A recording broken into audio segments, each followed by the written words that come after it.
Consulting is one of the most popular career paths, especially for management students. It's a hyper competitive industry, and oftentimes candidates are not aware of almost anything about the job. Moreover, let's say you enter. How do you move up the ladder? Hi everyone, welcome to Career with Kalpi. Today, I have with me Ankita Balyan, who is my batchmate from IIM Calcutta and has been with consulting for almost a decade. Ankita joined A&M as a fresher from college and moved up the ladder to become senior director. She is skilled in delivering performance management, growth, profitability, cash management, expansion strategy for large corporations and portfolio companies of private equity funds. She's also worked on investment strategies and commercial due diligence for bulge bracket PE funds in India, Middle East, and China, with a focus on financial services, healthcare, and education. Hey, Ankita, thank you so much for taking out the time to be on this series. You've had a stellar career path and you've always been super inspiring. So, really looking forward to this conversation. Thank you so much. Very happy to be here. First of all, most of your career has been in consulting, right? Why did you choose consulting? Did you always know that consulting is what you want to do? Or you decided to explore this field at some point between your graduation, post graduation, and then figured that, yeah, this is the right place for you? The answer to that question is a funny one. So I actually had my summers at a consulting firm, right? And I wasn't, after that experience, very keen to go back to consulting. I had thought that, maybe this is not something I enjoy so much. I would like to do something different. In fact, when I went into the finals process on campus, I had the only consulting firm I think I applied to was A&M. I don't recall applying to any other, and that too, it was more of a hedge, right, to some other roles because it was, there was day zero and all of that. So there was that whole concept, and I don't know much of how much of this will make sense to an audience which is a non-IIM audience. But just to clarify, there are days on which placements happen, right? And there are certain companies you want to apply to which come early on campus to sort of maximize your chances of get converting a job offer. And A&M was one of those firms, right? And I wasn't targeting consulting at all during that time. And as I, tell this story, I think destiny had it in a certain way that happened to be the call. The first room I walked into for an interview. So consulting chose me in more ways. I never chose consulting, right? Because my initial impression was, and maybe this is not something I'm going to be great at. Of course, that changed many times during the last 10 years, right? So sustaining a career in a particular field for that long, then you know that you have a knack for it. But I only had that realization over a period of time. My liking for consulting developed over a period of time. I don't think I had that kind of exposure or decisioning back when I did my MBA. Got it. Got it. But with respect to your journey then in consulting over the last decade, you have climbed up the ladder, I would say, faster than most people, right? What was it that you did differently? And, maybe folks can learn from that. Sure. And I think last 10 years, most of our peers who went into consulting would have had a similar journey, right? Those who exited consulting is a different matter. But those who've pretty much, stayed with consulting the last 10 years would be in a similar position as, where I am. It's not that we were doing anything differently. I think you develop a certain affinity for this job role, right? Advisory services or being in the business of giving advice, it requires a combination of skills, which stretches from technical skills, which is where you start, right? And then there are certain interpersonal skills and certain types of client building, networking skills that it requires. So there's a culmination of types of skills that are required to excel in this field, right? And those who are able to, either develop them or inherently have certain knack for the job will tend to do this for longer because they will see more success for themselves, right? They will see themselves succeed as consultants, and that then becomes incentive for you to continue in this domain. Nevertheless, for those who had a shorter run as consultants also, the initial parts, of your journey develop a lot of technical skills which help you in many other domains, whether it is problem solving, critical analysis, all of that. So it helps you still in whatever other field you choose after consulting. Consulting also opens a lot of doors for you That's true. in terms of different job journeys you can have. So I don't think I did anything differently. My only short answer to that is that I found within myself certain capabilities over the last 10 years which made me very successful, which are skills related to communication, certain technical capabilities of being able to think through a problem, in a structured manner, being able to network, build client relationships. So these are things which made me stay, right? Because I saw success. Everyone has their own journey. Makes sense. And continuing a little bit on that, how have the roles and responsibilities changed, right? You talked about the initial period wherein maybe a lot of the focus was on technical skills, etc. Yeah. How does that change when you become associate to manager to senior director? And also, Yeah. have do the projects change as well? And how do they change in terms of, uh, for you specifically, the clients or the industries that you are working with? That's a very nice question. So I think I answer the first part first, which is on how your role changes, right? When I look at consulting, I look at it in three layers. So you have the doers, right, who have to do most of the grunt work and the heavy lifting in terms of analysis. And there's a layer which does that generally earlier on in their career, right? And then you have the middle layer, which is managing that effort, right? So all your case team leaders, project leaders, directors, right? Typically spend a lot of their time managing that workforce, which is doing a lot of the analysis and doing a lot of the research and bringing all that insight. And then there is a third layer, which is sales, right? So while they, and that's usually the most senior layer, and they've come through these two stages in their career. So they've also done a lot of delivery, they've done a lot of managing of projects. And then they're sort of, now at a point where they're able to take that culmination of experience and be able to identify who is going to require that advice, go to market and, win clients. So this is how I see consulting, and that's how your role changes. And with you can only move to the next layer when you have proficiency in the previous layer. So if you're not good at delivery, you definitely cannot manage talent which is delivering. And if you're not good at managing talent and managing, client expectations in delivery as a manager, you definitely cannot be a salesperson. You cannot be out there in the market because you wouldn't know very well or identify very well what your client requires from you, right? So these three layers come sequentially, and there is people do it in their own time frame. Somebody would do it sooner, somebody would do it take longer. There is need, and it's not to say that someone who takes it longer is any worse than someone who does it sooner.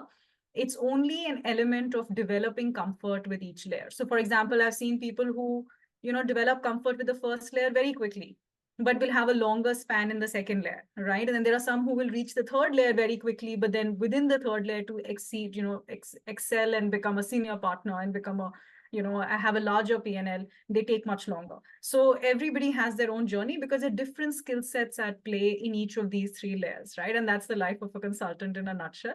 And this career can span many decades. So there's no rush, right? So everyone takes their own time to see how they want to evolve across these job roles. I think your second question was around, is there a variation in the type of work?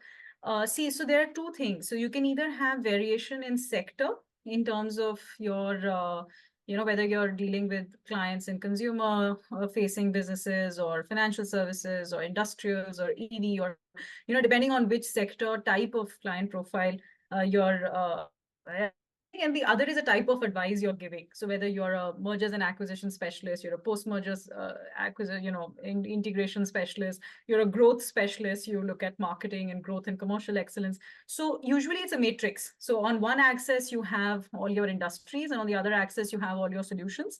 And typically people will pick more than one box in that grid, right? So you'll definitely be more experienced in one sector than other. As you go through your career, you will want to ideally narrow down to one sector, because then that becomes your area of expertise. And in an advisory business, you're only relevant if you know something which is current, new edge, deep in terms of your sector expertise. And the other you try to specialize in is the solution, right? Because let's say financial services, which is what I cover. Now, financial services sector is huge, it's massive. So even if I pick insurance, now within that, insurance companies could require a whole host of suite of services, right? So what do you specialize in? Do you specialize in commercial excellence and cost optimization, in bank assurance as a channel? What do I set up? So there's a lot out there for you to really explore. I think one thing we do as consultants is also identify over a period of time that what is it that you have an inclination and interest in. And Right. then you sort of, start specializing in that. Makes sense. And you were talking about where do you build expertise, right? And that is what probably you want to pick Yeah, at a later stage.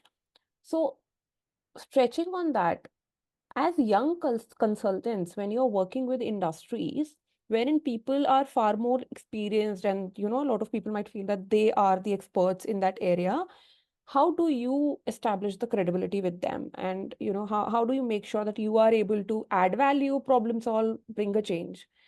Any tips sure. and tricks which folks can use? No, so I think I'll address the question and then come to any tips and tricks. But see, fundamentally, we have to understand, why do you need a consultant, right? Why are consultants hired? I think that's very important to kind of have in your mind as you choose this as a career, and in the event you do. See, fundamentally, you are either being brought in because you have been in similar situations with others. So you're bringing in a certain experience-based advice, right? The second thing is that it's an unstructured problem, right? They don't know the answer to it. Your client doesn't know, but you are able to bring a structure to that problem and then hence help them resolve it. And usually this second use case comes with you're augmenting their bandwidth, because in their business as usual, they possibly do not have the time to dedicate towards such a problem, right? Or to bring that fresh thinking to a problem that they may be facing, right? So that's usually a second, use case. And the third use case is purely bandwidth augmentation, wherein they've identified a problem. They also know possibly what the solution is, but you're simply bringing in the execution horsepower to see things to their end, right? And Right. then of course there's a fourth one, which kind of is similar to the first. When I talked about industry expertise, you can also have a solution expertise, right? So you can be a specialist in M&A, you can be a specialist in a certain solution type. So your experience becomes very valuable.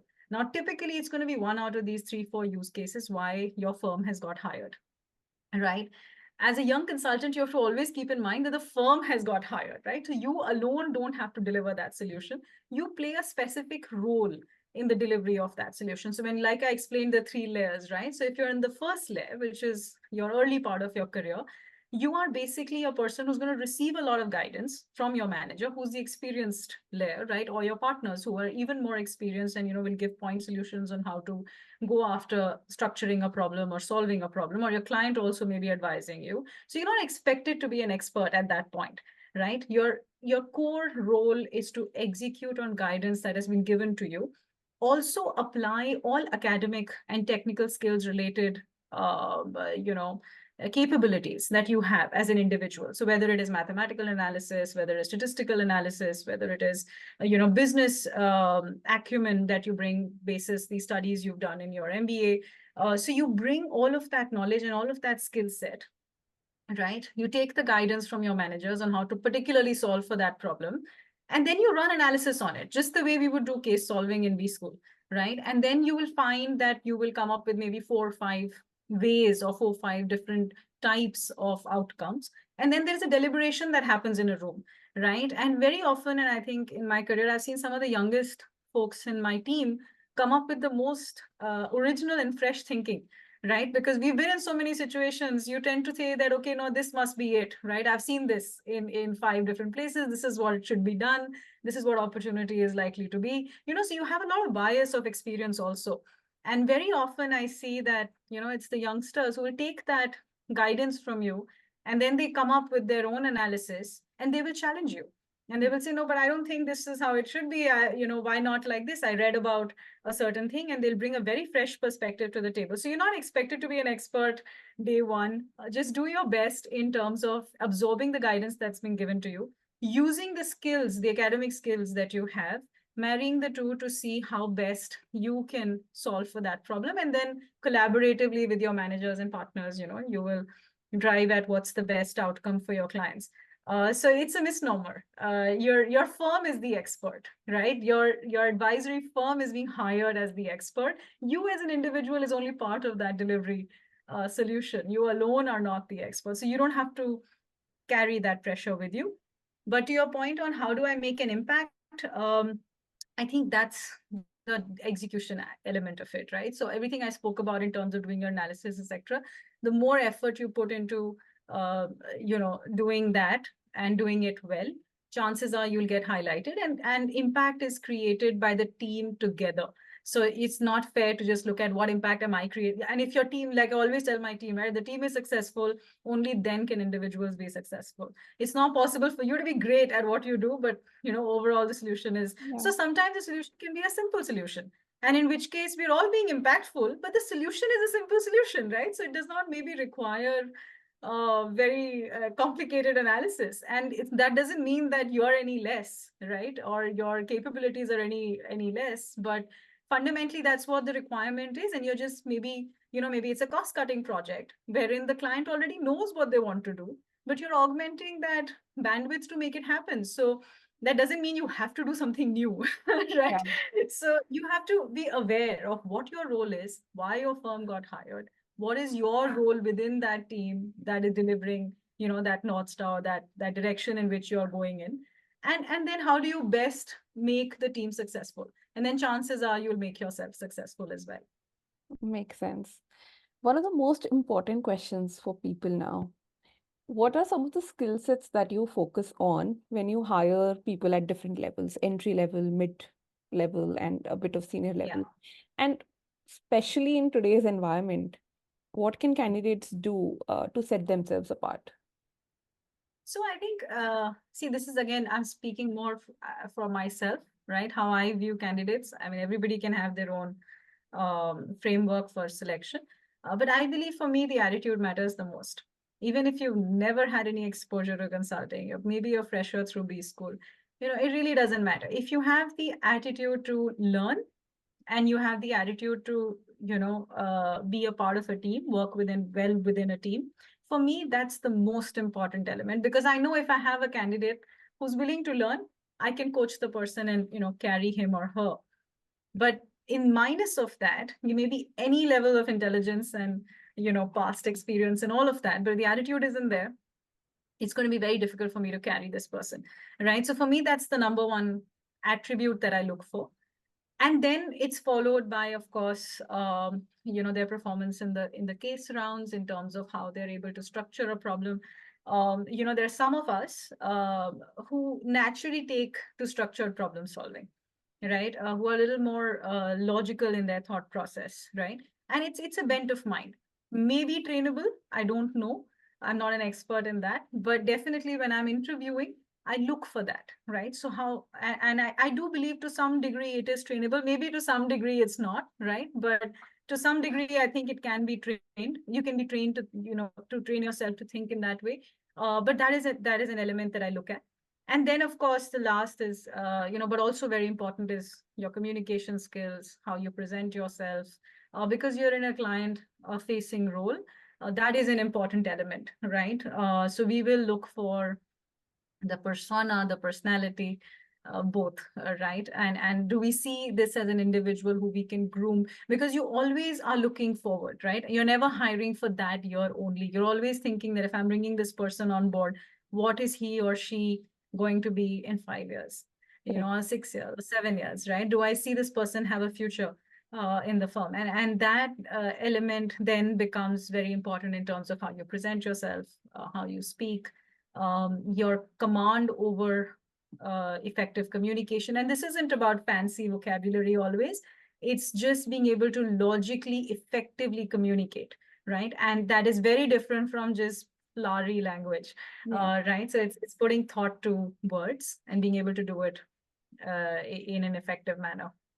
Yeah, that makes sense. Coming back to your consulting journey, what have been some of the most challenging cases or scenarios that you have navigated? so far? Any learnings that you want to share from there? Sure. So I think I wouldn't be able to talk about client names because A&M does a lot of work, which is confidential. So we work with private equity groups and financial sponsors. So it's not some of the deals are obviously public, but I would refrain from calling out names of clients or particular deals. I've also worked on with the corporates, some of them, and in terms of growth advisory, etc. But I think the one which the couple of projects which really always bring a smile to my face are the very early ones because that's where I made the maximum number of mistakes, right?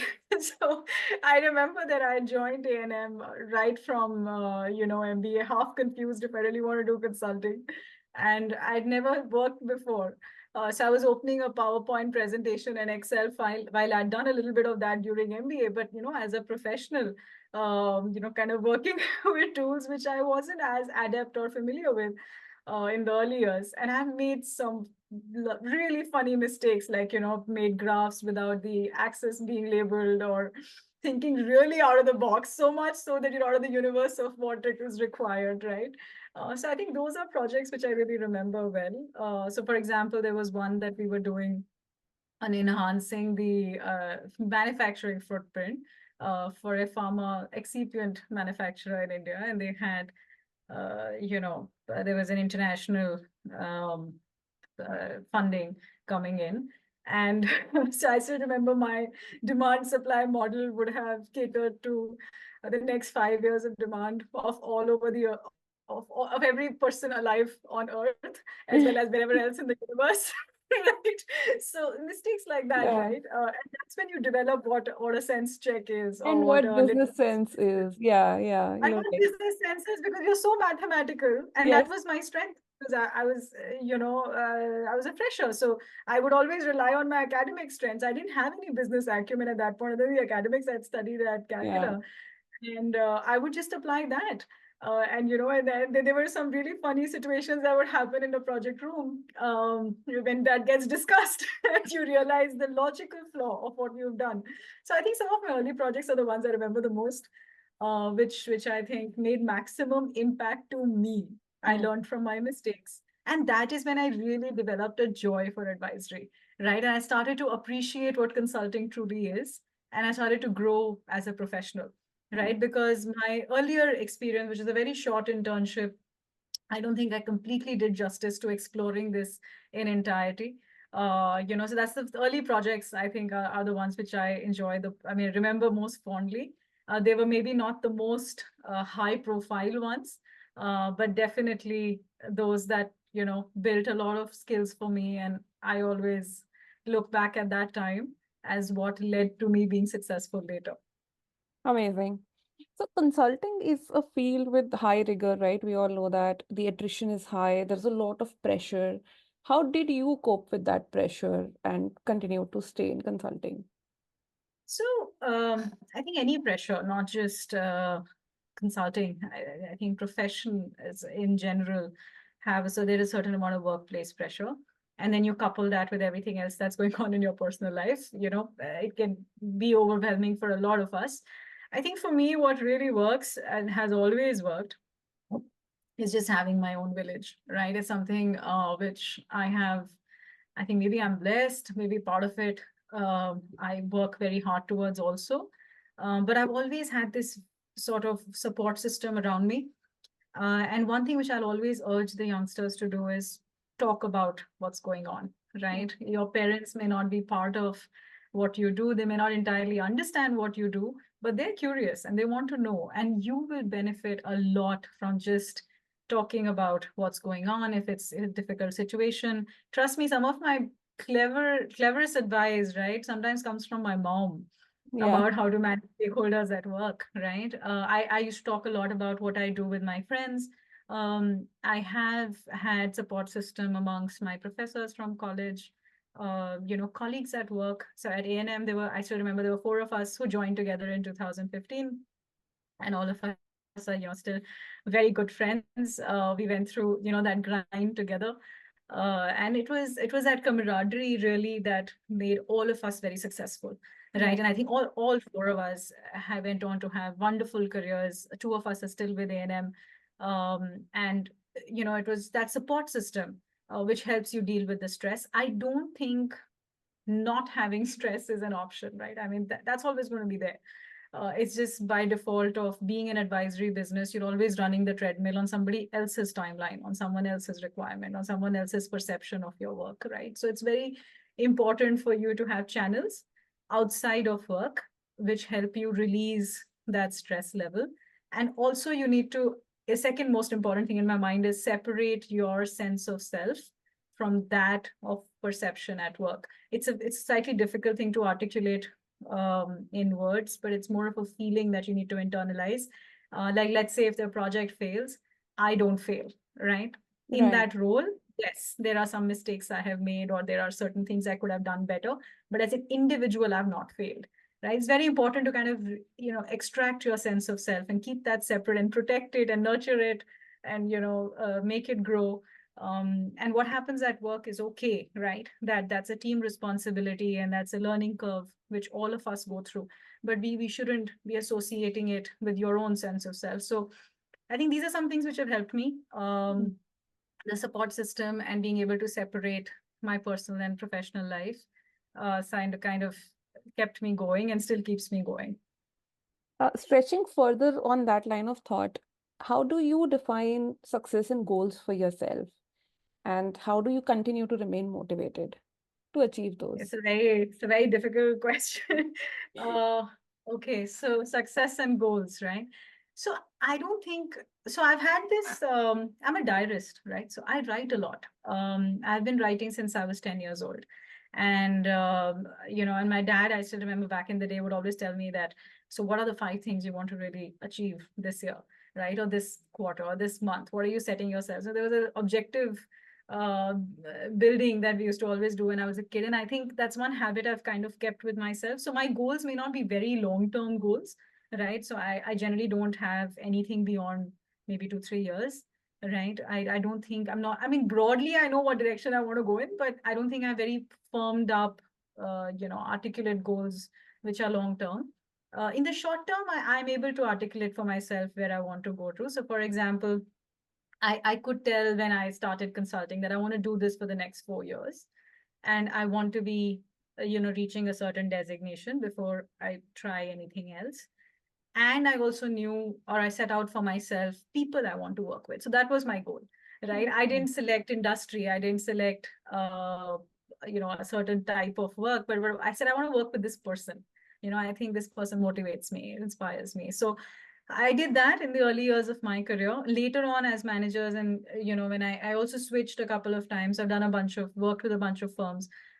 Every time that goal would change. So it went from working with certain people to saying, okay, I want to build certain capabilities. I want to be really work on myself and be really good at certain types of skills. One among which was communication. At one point, I spent a lot of time making it better for myself.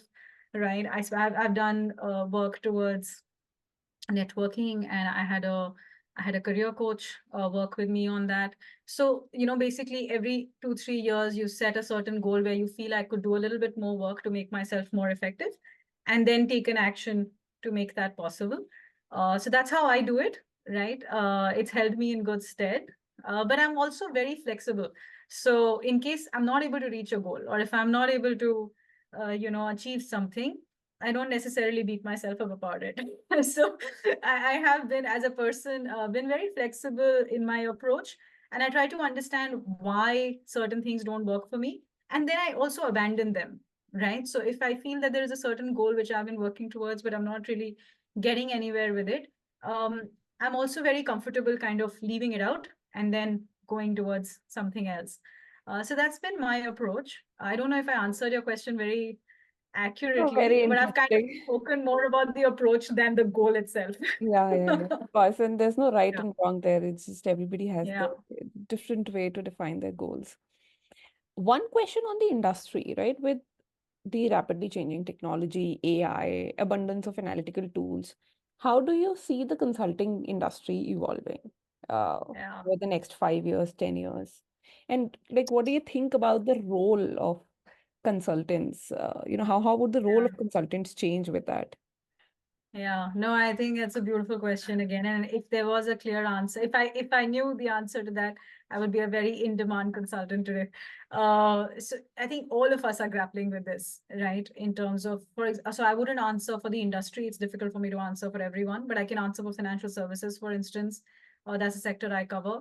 The r- pace of change and the rapidness with which it is coming, right? The velocity of change is phenomenal. And there are so many smaller advisors, like smaller boutique advisors, who are building technology, building products, building services for the larger BFSI companies, that as a consultant, I think I am constantly on a treadmill to learn from them, learn about them, learn how I can use what they are doing to fix, maybe not fix, or just accelerate a solution for my client. So I think in terms of how our role will change is maybe it will become a lot more collaborative. I think consulting as a industry, or as a domain, if I may, right? We were always looked at as people who were powerhouses of expertise, and it was all contained within one, right? I don't think that approach will be true in the next decade, or maybe the one after that. Consulting will get a lot more democratized, right? You will have to have partnerships, alliances, to work with multiple change agents, product service providers in the market, to collaboratively build a unique solution for your clients. The role that consultants will play, in my view, in that new paradigm, will be the ones of the connectors, right? So will be the one who will create that ecosystem, such that because they are fundamentally problem solvers, right? They're fundamentally structured people who can think through problems, who can think through a structure, who can find method to the madness. So while there is going to be a lot of chaos with so much of innovation and so much of change that's happening, you will require somebody to, kind of um, orchestrate a solution, right? So bringing together the right forces in a certain pattern, in a certain collaborative way, such that a unique solution gets created, right? So I think that's the role. And those companies or firms which are able to be agile and adaptive enough to understand these changes, build these networks, be able to orchestrate this better, are the ones that are likely to be more successful in the future than those who will probably, refrain from doing this and say, we'll either build everything in-house, right, or be very prescriptive. By prescriptive, I would like a know-it-all, right? I'm not saying that Yeah. their firms would do, but I'm just saying that if that is the approach, that could be slightly dangerous, given the pace of change. It's going to be difficult to do all of this in-house. It will Yeah. become extremely important to build alliances in the future. Makes sense. Any last tips or advice that you have for the folks or who want to have a career in consulting or who are already in consulting and want to have their future also with consulting? I think the only, you did ask me tips and tricks earlier as well on how to excel. Invest in yourself. I always say that to anyone who asks me this, and the answer would be the same for your previous question and the one now. And when I say invest in yourself, I basically mean identify skills which you are probably not the best at, right? And which are required within consulting. And how do I build those? And start that journey early on. Don't think that I don't have to sell today, right? So it doesn't matter.